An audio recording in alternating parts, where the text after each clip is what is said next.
Hello friends, मेरा नाम है अनिल और आप सभी का स्वागत है आपके अपनी YouTube channel UP Bihar exam crack पर। आज हम प्रैक्टिस सेट 7 का अध्ययन करेंगे, जिसमें हम जीएस के 37-38 प्रश्न देखेंगे जो आपके उत्तर प्रदेश पुलिस के लिए बहुत ही महत्वपूर्ण हैं। चलिए शुरू करते हैं आज की क्लास का पहला प्रश्न। अगर आप चैनल पर पहली बार आएँ तो प्लीज़ चैनल को सब्सक्राइब कर लीजिए। चलिए शुरू करते हैं पहला प्रश्न। पहला प्रश्न है, वह प्रक्रिया जिसके द्वारा वायु में जल वाष्प जल की बूंदों में परिवर्तित होती है उसे हम क्या कहते हैं? विसरण, संघनन, बाष्पीकरण या ऊर्ध्वपातन? तो उसे हम बोलते हैं संघनन। जब जल वाष्प पुनः पानी में बदल जाती है तो इस प्रक्रिया को हम संघनन कहते हैं। हवा में विभिन्न कारणों से जब ताप या ऊष्मा की मात्रा कम हो जाती है तो यह प्रक्रिया है वो संघनन कहलाती है। दूसरा प्रश्न है, किसमें ध्वनि की गति सर्वाधिक होती है? पानी में, बर्फ़ में, वायु में या इनमें से कोई नहीं? तो दूसरे का उत्तर क्या हो जाएगा? अगर विकल्प के हिसाब से देखेंगे तो ध्वनि की गति सर्वाधिक होती है बर्फ़ में और सेकंड का आंसर हो जाएगा बी। ध्वनि को किस में मापते हैं? तो डेसिबल में। पिछले प्रैक्टिस सेट में देखा था डेसिबल में ध्वनि को मापा जाता है। तीसरा प्रश्न है, मगध साम्राज्य का अंतिम शासक कौन था? बिंबिसार, अजातशत्रु, उदयन या कालाशोक? तो बिंबिसार का शासनकाल था 544 से 492 ईसा पूर्व। अजातशत्रु का था 492 से 460 ईसा पूर्व। उदयन का था 460 से 444 ईसा पूर्व और अंतिम शासक था कालाशोक। कौन था? कालाशोक था, मगध साम्राज्य का अंतिम शासक था और इसका जो कार्यकाल है वो 394 से 366 ईसा पूर्व है। ठीक है, 366 ईस्वी नहीं है, ईसा पूर्व है। चौथा प्रश्न है, गायत्री मंत्र का वर्णन किस में मिलता है? कौन से वेद में मिलता है? अथर्ववेद में, सामवेद में, यजुर्वेद में या ऋग्वेद में? तो गायत्री मंत्र का जो वर्णन मिलता है वो ऋग्वेद में मिलता है, ऋग्वेद के तीसरे मंडल में। कौन से मंडल में मिलता है? तीसरे मंडल में मिलता है। सूर्य को समर्पित इस मंत्र के रचयिता कौन है? तो विश्वामित्र हैं। कौन है? विश्वामित्र। और अगर पूछा जाए कि सबसे जो प्राचीन ग्रंथ है वो कौन सा है, तो वो है ऋग्वेद। पांचवा प्रश्न है, किस मुगल शासक ने धार्मिक आधार पर लगाए गए जजिया तथा तीर्थ कर को समाप्त कर दिया था? तो बहादुर शाह प्रथम ने, औरंगजेब ने, अकबर ने या शेरशाह सूरी ने? तो ये समाप्त किया था किसने? अकबर ने। और 5 का उत्तर हो जाएगा सी। इसमें क्या है, 3 चीज़ें थीं। एक ट्रिक है दतिया, दा से हो जाएगा आपका दास प्रथा, ती से हो जाएगा तीर्थकर, तीर्थकर हो जाएगा और या से हो जाएगा जजिया में आ रहा है या तो जजिया कर। तो दास प्रथा जो थी वो आपकी समाप्त हुई थी कब? 62 में, 1562 में। तीर्थकर हुआ था 1563 में और जजिया कर समाप्त किया था 1564 में। तो ये तारीख भी आप याद कर सकते हो। और ये तीनों चीज़ें किसने, दास प्रथा, जजिया कर और आपका तीर्थकर, किसने समाप्त किया था? तो अकबर ने समाप्त किया था। किसने? अकबर ने। 5 का आंसर हो जाएगा सी। छठवां प्रश्न है, इनमें से कौन सा कृत्रिम कीटनाशक नहीं है? कृत्रिम का मतलब होता है बनाया हुआ। ड्राई क्लोरो, डाईफिनाइल, ट्राईक्लोरोथीन, डीडीटी बोलते हैं जिसे। दूसरा है एल्ड्रेन। तीसरा है बेंजीन हेक्साक्लोराइड जिसे हम बीएससी बोलते हैं और डी है पैराकीट। तो इसमें जो है कृत्रिम कीटनाशक कौन सा नहीं है? पैराकीट नहीं है और 6 का आंसर हो जाएगा डी। सातवां प्रश्न है, सोडियम को किस में रखते हैं? मिट्टी के तेल में, सरसों के तेल में, पानी में या निर्वात में? तो सोडियम को रखते हैं मिट्टी के तेल में। ये भी पूछा जाता है कि मिट्टी के तेल में किस धातु को रखा जाता है, तो आपका उत्तर होगा सोडियम धातु को। किसे रखा जाता है? सोडियम धातु को। सोडियम जो है वो अत्यंत सक्रिय धातु है, इसे खुले वातावरण में नहीं रखा जा सकता, अतः इसे मिट्टी के तेल या कैरोसिन, मिट्टी के तेल को कैरोसिन बोलते हैं, तो कैरोसिन में रखा जाता है। आठवां प्रश्न है, भारत का पहला आरक्षित वन है? गिरी, कॉर्बेट राष्ट्रीय कॉर्बेट जिम कॉर्बेट राष्ट्रीय उद्यान, काजीरंगा या सतपुड़ा राष्ट्रीय उद्यान? तो 8 का उत्तर हो जाएगा डी, सतपुड़ा राष्ट्रीय उद्यान। अगर पूछा जाए गिर राष्ट्रीय उद्यान कहाँ पर है, तो ये आपका गुजरात में है। जिम कॉर्बेट कहाँ पर है? ये उत्तराखंड में है। ठीक है, और काजीरंगा कहाँ पर है? असम में है। काजीरंगा कहाँ पर है? असम में है। और सतपुड़ा कहाँ पर है? मध्य प्रदेश में। सतपुड़ा कहाँ पर है? मध्य प्रदेश में। चलिए अगला प्रश्न देखते हैं। 9वां प्रश्न है, विश्व प्रसिद्ध कोहिनूर हीरा किस खदान से प्राप्त हुआ था? गोलकुंडा, बरार, विदिशा या इनमें से कोई नहीं? तो जो कोहिनूर हीरा था वो गोलकुंडा की खदान से या खान से प्राप्त हुआ था। कोहिनूर हीरा दुनिया में सभी हीरों का राजा है, जिसे गोलकुंडा आंध्र प्रदेश की कोलेरू खान से निकाला गया था। यह अभी तक का विश्व का सबसे बड़ा ज्ञात ऐतिहासिक हीरा रह चुका है। कई मुगल बादशाहों और फारसी शासकों से होता हुआ यह हीरा अंततः ब्रिटिश शासन के अधिकार में चला गया और उनके खजाने में शामिल हो गया। 10वां प्रश्न देखेंगे। 10वां प्रश्न है 1857 के महान विद्रोह के दौरान भारत के गवर्नर जनरल कौन थे? 1857 का जब विद्रोह हुआ था तो गवर्नर जनरल कौन था? William Bentinck, lord Wellesley, lord Canning या लॉर्ड डलहौजी? तो तब थे लॉर्ड कैनिंग और 10 का उत्तर क्या हो जाएगा? सी हो जाएगा। ठीक। जो सहायक संधि वाली है, सहायक संधि किसके समय की घटना या किसने शुरू की थी? तो लॉर्ड वेलेजली ने। राज्य हड़प नीति किसकी है? ये है आपकी डलहौजी की। और विलियम बेंटिंग के समय क्या कार्य हुआ? तो सती प्रथा का अंत हुआ था। किसके समय? विलियम बेंटिंग के समय, इनके सहयोग से। ठीक। तो अगर पूछता है कि भारत के गवर्नर जनरल 1857 के विद्रोह के समय कौन थे? तो लॉर्ड कैनिंग थे। अगर पूछ ले कि 1857 का जब विद्रोह हुआ था तो लखनऊ में नेतृत्व किसने किया था? तो बेगम हजरत महल ने किया था। इलाहाबाद और बनारस में लियाकत अली खान ने किया था। और अगर पूछे कि बिहार में नेतृत्व कौन कर रहा था? तो बाबू कुंवर सिंह बिहार में नेतृत्व कर रहे थे। रानी लक्ष्मीबाई ने झांसी में किया था। कानपुर में नाना साहिब और तात्या टोपे ने किया था। तो ये किसने कौन सी जगह नेतृत्व किया था ये भी आपको पता होना चाहिए। ठीक है। और जैसे कैनिंग है, कैनिंग के बाद कौन आया? तो कैनिंग के बाद आया एलिगन, फिर लॉरेंस मेयो, फिर मेयो, फिर नॉर्थब्रुक, फिर लिप्टन, फिर रिपन, फिर डफरिन। अच्छा, डफरिन के समय क्या हुआ था? डफरिन के समय जब भारतीय राष्ट्रीय कांग्रेस की स्थापना हुई थी तो गवर्नर जनरल कौन था? तो लॉर्ड डफरिन था। और लॉर्ड डफरिन का जो कार्यकाल है वो 1884 से 1888 है। कितना है? 1884 से 1888 है। और कांग्रेस की स्थापना कब हुई थी? तो कांग्रेस की स्थापना हुई थी दिसंबर 1885 में। 11वां प्रश्न है भगत सिंह और उनके मित्रों को किस मामले में गिरफ्तार किया गया था? सेंट्रल असेंबली बम कांड में, डलहौजी स्क्वायर बम कांड में, कैक्सटन हॉल में गोली चलाना या अंग्रेज अफसर जैक्सन को गोली मारना? तो इन्होंने सेंट्रल असेंबली बम कांड किया था, इसलिए इन्हें गिरफ्तार किया गया था। 11 का आंसर क्या हो जाएगा? ए हो जाएगा। ये घटना कब की है? तो ये घटना है 8 अप्रैल 1929 की। कब की है? 8 अप्रैल 1929 की। इन्होंने क्या किया था? 8 अप्रैल 1929 को पब्लिक सेफ्टी बिल के खिलाफ भगत सिंह और बटुकेश्वर दत्त ने केंद्रीय असेंबली में बम फेंका था। किसने? भगत सिंह और बटुकेश्वर दत्त ने। भगत सिंह, सुखदेव और राजगुरु को जो फांसी हुई थी वो हुई थी 23 मार्च 1931 को। 23 मार्च 1931 को भगत सिंह, सुखदेव और राजगुरु को क्या हुई थी? फांसी हुई थी। ठीक। तो 11वां प्रश्न कंप्लीट हो गया। 12वां प्रश्न है उड़ीसा से प्रारंभ एक प्राचीन लोक नृत्य। उड़ीसा से कौन सा लोक नृत्य प्रारंभ हुआ था? पुली, कली, राउत नाच, डालू कुनीता या घुमरा? तो 12 का उत्तर हो जाएगा डी, घुमरा। उड़ीसा का अगर शास्त्रीय नृत्य पूछा जाएगा तो ओडिसी होता है। क्या होता है? ओडिसी। और असम का क्या होता है? सत्रिया। भरतनाट्यम कहाँ का है? तमिलनाडु का। कथक के कहाँ का है? उत्तर प्रदेश का। कुचिपुड़ी कहाँ का है? आंध्र प्रदेश का। 13वां प्रश्न है प्रतिरक्षात्मक रोगों का इलाज निम्न में से किस दवा से किया जाता है? तो gamma globulin, H2 receptor blockers या एसिटालोप्राम या ये क्या है? पेरोक्सटाइन। क्या है? पेरोक्सटाइन। तो 13 का जो उत्तर होगा वो हो जाएगा ए, गामा ग्लोबुलिन इसका आंसर हो जाएगा। 13 का आंसर क्या है? ए। 14वां प्रश्न है क्रोमेटिन जिसमें गहरी धारियां होती हैं और जो अधिक घना भरा होता है उसे क्या कहते हैं? यूक्रोमेटिन, गुणसूत्र संबंधी प्रोटीन या हेट्रोक्रोमेटिन या ग्वानिन? तो इसे बोलते हैं हेट्रोक्रोमेटिन। और 14 का आंसर क्या हो जाएगा? सी हो जाएगा। क्या होगा? सी। 15वां प्रश्न है भारतीय रिजर्व बैंक की स्थापना किस वर्ष की गई थी? 1950, 1947, 1935 या 1932 में?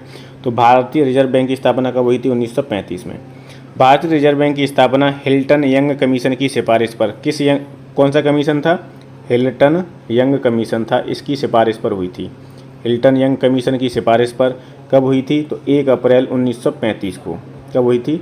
1 अप्रैल 1935 को हुई थी। और RBI 1934 के माध्यम से, यह RBI 1934 के माध्यम से किया गया था। 1 जनवरी 1949 को RBI का राष्ट्रीयकरण हुआ। नेशनलाइजेशन कब हुआ इसका? तो 1 जनवरी 1949 को। दोनों प्रश्न पूछे जाते हैं। स्थापना कब हुई थी? तो 1 अप्रैल 1935 को। और राष्ट्रीयकरण कब हुआ इसका? तो 1 जनवरी 1949 को RBI का राष्ट्रीयकरण हुआ था। 16वां प्रश्न है निम्नलिखित में से कौन सी परिभाषा आयकर से संबंधित नहीं है? छूट, सरल फॉर्म, मॉडरेट या निर्धारण वर्ष? तो आयकर से संबंधित क्या नहीं है? मॉडरेट नहीं है। और 16 का उत्तर क्या हो जाएगा? सी हो जाएगा। ठीक। 17वां प्रश्न है, एक अच्छी तरह से सड़े पौधे और पशु अवशेष कौन सी खाद का एक प्रकार हैं? जो पौधे सड़े जाते हैं या पशु सड़े जाते हैं, अवशेष जो होते हैं, उन्हें किस प्रकार की खाद में रखा जाता है? तो खेतों की खाद, कंपोस्ट, जैव खाद या हरी खाद? तो 17 का आंसर हो जाएगा बी, उन्हें हम बोलते हैं कंपोस्ट। ठीक। 18वां प्रश्न है, निम्नलिखित में से कौन सी भारत की एक व्यापारिक या नकदी फसल है? तो कपास की जो खेती है वो, उसमें कपास और क्या है, तंबाकू, गेहूँ नहीं, गन्ना, कपास, गन्ना और तंबाकू, ये आपका किस में आ जाता है? जूट। ये आपके व्यापारिक या नकदी फसलों में आते हैं। जूट हो जाएगा, गन्ना हो जाएगा, तंबाकू हो जाएगा और कपास हो जाएगा। चारों को याद रखो। 19वां प्रश्न है, जब पृथ्वी पूरब की तरफ घूमती है तो पूर्वी जगहों का स्थानीय समय क्या होगा? जब पृथ्वी पूरब की तरफ घूमती है तो पश्चिमी स्थानों के स्थानीय जगहों से पीछे हो जाएगा, या पश्चिमी स्थानों के स्थानीय जगहों से आगे, या पश्चिमी स्थानों के समान, या उपयुक्त में से कोई नहीं? तो इसका उत्तर हो जाएगा पश्चिमी स्थानों के स्थानीय जगहों से आगे हो जाएगा। 19 का उत्तर क्या हो जाएगा? बी हो जाएगा। जब पृथ्वी पूरब की ओर घूमती है तो पूर्वी जगहों का स्थानीय समय पश्चिमी स्थान के स्थानीय जगहों से आगे होगा। पृथ्वी हमेशा पश्चिम से पूर्व दिशा की ओर घूर्णन करती है। तो ये भी एक प्रश्न है कि पृथ्वी कैसे, किस दिशा में घूर्णन करती है? पश्चिम से पूरब की ओर हमेशा। किधर से करेगी? पश्चिम से पूरब की ओर हमेशा घूर्णन करती है। ठीक। 20वां प्रश्न है, अंटार्कटिका का सबसे ऊंचा शिखर कौन सा है? थॉमस पर्वत, कोसिस्को पर्वत, एल्ब्रस पर्वत या बेंसन मैसिव? तो अंटार्कटिका का जो सबसे ऊंचा शिखर है उसका नाम है बेंसन मैसिव, और 20 का उत्तर हो जाएगा डी। 21वां प्रश्न है, इलायची पहाड़ियाँ निम्नलिखित में से किस पर्वत श्रृंखला में स्थित हैं? श्रृंखला देख लो आप, श्रृंखला कैसे लिखा जाता है ये आपकी शोधवर्तनी में पूछा जा सकता है, श्रृंखला। ठीक है। तो इलायची जो पहाड़ियाँ हैं वो किसका भाग है, किस श्रृंखला का? विंध्य घाट पर्वत श्रृंखला का, पश्चिमी घाट का, पूर्वांचल का या पूर्वी घाट का? 21 का उत्तर हो जाएगा बी। जो इलायची पहाड़ियाँ हैं वो आपका पश्चिमी घाट का हिस्सा हैं। ठीक। अब जैसे ये प्रायद्वीपीय भारत है, ठीक है, यहाँ पे कोंकण है, या कन्नड़ है, या मालाबार तट है, या कोरोमंडल तट है, और ये जो हैं वो दक्षिणी पूर्वी केरल और दक्षिणी पश्चिमी तमिलनाडु में स्थित दक्षिणी पश्चिमी घाट का हिस्सा हैं। दक्षिणी पश्चिमी घाट का हिस्सा हैं कौन? इलायची पहाड़ियाँ। तो 21 का आंसर क्या हो जाएगा? बी हो जाएगा। 22वां प्रश्न है, तीस्ता नदी का जल विवाद किस देश के साथ है? नेपाल, बांग्लादेश, पाकिस्तान या भूटान? तो तीस्ता नदी का जो जल विवाद है वो किसके साथ में है? वो है बांग्लादेश के साथ में, और 22 का उत्तर हो जाएगा बी। क्या हो जाएगा? बी। 23वां प्रश्न है, न्यू डेवलपमेंट बैंक, जिसे हम क्या बोलते हैं? न्यू डेवलपमेंट बैंक को हम बोलते हैं ब्रिक्स विकास बैंक भी बोलते हैं। इसके जो पहले अध्यक्ष पूछ रहा है कि पहले अध्यक्ष कौन थे? Jim Yong Kim, Antonio Guterres, Jian Zhu या केवी कामत? तो 23 का उत्तर क्या हो जाएगा? डी, केवी कामत न्यू डेवलपमेंट बैंक के पहले अध्यक्ष थे। अगर पूछा जाए कि अभी वर्तमान में कौन है अध्यक्ष, वर्तमान में कौन है, तो ब्राज़ील के जो पूर्व राष्ट्रपति हैं डिल्मा रोसेफ, कौन है? डिल्मा रोसेफ, ये वर्तमान में इसके कौन है? अध्यक्ष हैं। ठीक है, डिल्मा बॉन रोसेफ। 24वां प्रश्न है, म्यांमार की मुद्रा निम्नलिखित में से कौन सी है? क्यात, नायरा, रियाल या क्रोन? तो म्यांमार की जो मुद्रा है वो क्यात है। क्या है? क्यात है। 24 का उत्तर हो जाएगा ए। 25वां प्रश्न है, संयुक्त राष्ट्र संघ दिवस कब मनाया जाता है? 25 दिसंबर, 26 जनवरी, 24 अक्टूबर या फिर 24 जनवरी? तो संयुक्त राष्ट्र संघ दिवस मनाया जाता है 24 अक्टूबर को। 25 का आंसर हो जाएगा सी। अगर पूछा जाए संयुक्त राष्ट्र संघ की स्थापना कब हुई थी? तो संयुक्त राष्ट्र संघ की स्थापना हुई थी 24 अक्टूबर 1945 को। संयुक्त राष्ट्र संघ की स्थापना कब हुई थी? 24 अक्टूबर 1945 को हुई थी। अगला प्रश्न है 26, महात्मा गांधी के प्रिय भजनों में से एक वैष्णव जन तो के रचयिता कौन है? सूरदास, मीराबाई, नरसिंह मेहता या ज्ञानेश्वर? तो इसके वैष्णव जन के जो है रचयिता वो है नरसिंह मेहता। कौन है? नरसिंह मेहता। और 26 का आंसर हो जाएगा सी। क्या हो जाएगा? 26 का आंसर सी। 27वां प्रश्न है, कौन सा राज्य भारतीय संविधान की 6ठी अनुसूची में उल्लिखित नहीं है? तो 6ठी अनुसूची में जो भी सम्मिलित हैं राज्य, उनकी ट्रिक है AMTM। क्या है? AMTM। असम, मेघालय, त्रिपुरा, मिजोरम। असम, मेघालय, त्रिपुरा, मिजोरम, ये 4 राज्य हैं 6ठी अनुसूची में। तो कौन कौन से हैं इसमें? असम है, मेघालय है, नहीं है, त्रिपुरा है और मिजोरम है। ठीक, मेघालय और है इसमें। तो उल्लिखित नहीं है 6ठी अनुसूची में, क्या नहीं है? नागालैंड नहीं है। तो 27 का आंसर क्या हो जाएगा? ए हो जाएगा। तो छठी अनुसूची में जो उल्लिखित राज्य हैं वो हैं असम, मेघालय, त्रिपुरा, मिजोरम। असम, मेघालय, त्रिपुरा, मिजोरम, AMTM। 28वां प्रश्न है, भारत का संविधान लागू होने के समय इसमें कितने अनुच्छेद व अनुसूचियाँ थीं? तो इसमें थे 395 अनुच्छेद और 8 अनुसूचियाँ थीं। वर्तमान में 12 अनुसूची हैं। ठीक, ये कब लागू हुआ, मतलब कब संविधान लागू हुआ? 26 नवंबर 1949 को। कब हुआ था लागू? जब 26 नवंबर 1949 को संविधान लागू हुआ, उस समय संविधान में कुल 395 अनुच्छेद और 8 अनुसूचियाँ थीं। वर्तमान में अनुसूचियाँ कितनी हैं? 12 हैं। 29वां प्रश्न है, लोकसभा के अध्यक्ष और राज्यसभा के अध्यक्ष के वेतन और भत्ते कहाँ से दिए जाते हैं? भारत की आकस्मिक निधि से, भारत का समेकित कोष से, भारत के सार्वजनिक खातों से या भारतीय रिजर्व बैंक से? तो इनके जो वेतन भत्ते हैं वो दिए जाते हैं भारत का समेकित कोष है उससे। और 29 का उत्तर हो जाएगा बी। क्या हो जाएगा 29 का आंसर? बी। 30वां प्रश्न है, उत्तर प्रदेश का प्राचीनतम और विशालतम बहुउद्देशीय संग्रहालय कौन सा है? तो जैन संग्रहालय मथुरा, बौद्ध संग्रहालय कुशीनगर, डॉक्टर BR अम्बेडकर संग्रहालय रामपुर या राज्य संग्रहालय लखनऊ? तो 30 का उत्तर हो जाएगा डी, राज्य संग्रहालय लखनऊ सबसे प्राचीनतम है। प्राचीनतम का मतलब कब हुई थी इसकी स्थापना? तो इसकी स्थापना हुई थी 1863 में। कब हुई थी? 1863 में। 31वां प्रश्न है, निम्नलिखित में से किस प्रसिद्ध भारतीय शास्त्रीय गायिका को उसके शिष्यों द्वारा प्यार से अप्पा जी बुलाया जाता था? किन्हें अप्पा जी बोला जाता था? गिरिजा देवी को, किशोरी आमोनकर को, वसुंधरा कोमकाली को या हीराबाई बारुड़कर को? तो किसे कहा जाता था अप्पा जी? गिरिजा देवी को कहा जाता था। और 31 का आंसर हो जाएगा ए। क्या हो जाएगा 31 का आंसर? ए। अब गिरिजा देवी जो हैं वो किस घराने से थीं? तो वो बनारस घराने से संबंध रखती थी। कौन से घराने से? बनारस घराने से संबंध रखती थी। और इनका जो उपनाम था, कह सकते हैं, वो क्या था? अप्पा जी था। क्या था? अप्पा जी। 32वां प्रश्न है, डॉक्टर BR अम्बेडकर पुलिस अकादमी उत्तर प्रदेश में कहाँ स्थित है? तो ये BR अम्बेडकर पुलिस अकादमी मुरादाबाद में है। और 32 का उत्तर क्या हो जाएगा? बी हो जाएगा। क्या हो जाएगा 32 का आंसर? बी हो जाएगा। यह अकादमी पहले पुलिस प्रशिक्षण महाविद्यालय के रूप में जानी जाती थी। प्रशासनिक सुविधा के लिए उत्तर प्रदेश में कुल कितने विकासखंड हैं? तो जब ये प्रश्न बना होगा तब 822 थे, लेकिन वर्तमान में 825 विकासखंड हैं। अगर पेपर में आ जाएगा तो आप कितने विकासखंड बताओगे? 825 विकासखंड हैं उत्तर प्रदेश में। ठीक। 34वां प्रश्न है, उत्तर प्रदेश प्रादेशिक आर्म्ड कॉन्स्टेबलरी एक्ट किस वर्ष पारित किया गया था? तो ये जो है वर्ष 1948 में पारित किया गया था। और वर्ष 1948 में उत्तर प्रदेश सैन्य पुलिस व उत्तर प्रदेश राज्य सशस्त्र पुलिस को मिलाकर प्रादेशिक आर्म्ड कॉन्स्टेबलरी बना है। तो 34 का उत्तर हो जाएगा ए। 35वां प्रश्न है, उत्तर प्रदेश में किस वर्ष सभी सरकारी कार्यों के लिए हिंदी का प्रयोग करना कानूनी तौर पर अनिवार्य कर दिया गया था? 1947, 1957, 1968 या 1977? तो इसका उत्तर हो जाएगा 1968, 1968। इसकी हम व्याख्या देख ले रहे हैं। उत्तर प्रदेश राज्य भाषा अधिनियम 1951 के तहत हिंदी उत्तर प्रदेश में राज्य प्रशासन की भाषा बन गई तथा आधिकारिक कार्यों में हिंदी का उपयोग करने के लिए कानूनी रूप से 1968 से बाध्यकारी बनाया गया था। ठीक, 1968 से।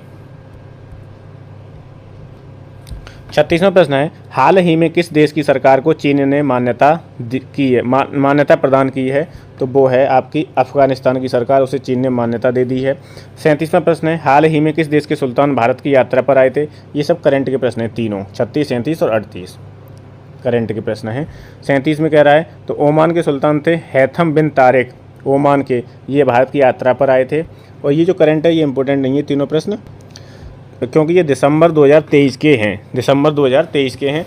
अब जो आपकी करंट आएगी वो आएगी जनवरी 2024 से जुलाई 2024 तक, ये पढ़नी है आपको। ठीक। 38वां प्रश्न है, दिसंबर 2023 में किस बैंक ने भारत में सौर परियोजनाओं को बढ़ावा देने के लिए जर्मन विकास बैंक के साथ समझौता किया है? तो 38 का आंसर हो जाएगा ए, SBI के साथ में। ठीक। ये आपका प्रैक्टिस सेट कौन सा हो गया है? 7 कंप्लीट हो गया है। इसके बाद 8 देखेंगे, फिर 9 और ऐसे ही हमारा क्रम चलते चलते कहाँ तक पहुँचेगा? 50 तक पहुँचेगा। ठीक है, 50 प्रैक्टिस सेट हमें GS के कंप्लीट करने हैं। तो इस क्लास को यहीं समाप्त करते हैं। अगर आप चैनल पर पहली बार आए हैं, अगर आपको वीडियो पसंद है तो प्लीज़ चैनल को सब्सक्राइब कर लीजिए। Thank you so much.